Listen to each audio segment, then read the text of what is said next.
Well, we are just days away from the start of a new year. Hard to believe after 2 years of so much uncertainty in the pandemic.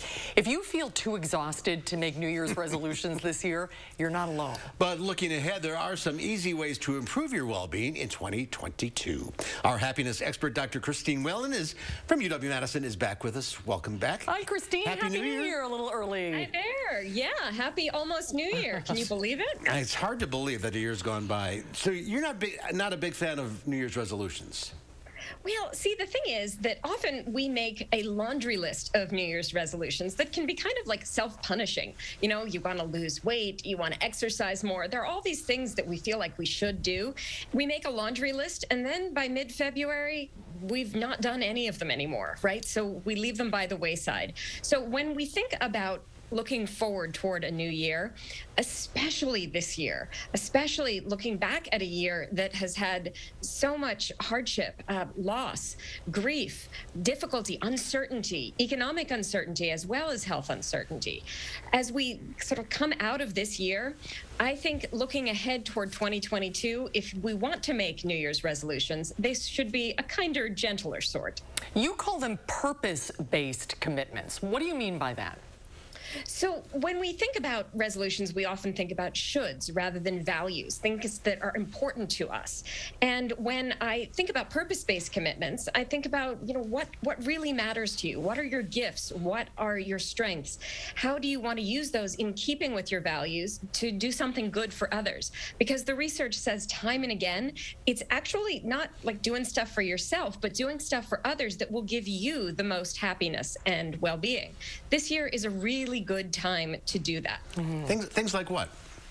So if you think about it in terms of the ones that we might usually try, like instead of trying to lose weight and eat a restrictive diet, perhaps plan a weekly meal at home with friends instead of punishing exercise or saying that you're going to do something pretty crazy. What about, you know, just saying that you're going to commit to having more walks with your family and your kids?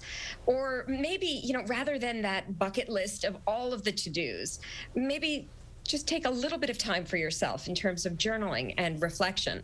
So as I personally look toward 2022, I'm thinking in terms of grace, in terms of kindness to myself and others, because it's been a heck of a last 2 years.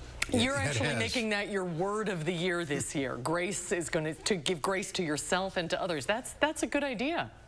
It is. So I have a very good friend who's an author who asks everybody every year, what is their word of the year? And for me, that was grace. And I encourage everybody to kind of ask yourself what your word of the year is as we look forward. And if you're looking to put together a purpose statement to make a purposeful sort of resolution for your new year, I have some free purpose exercises on my website at christinewhelan.com. You can download those.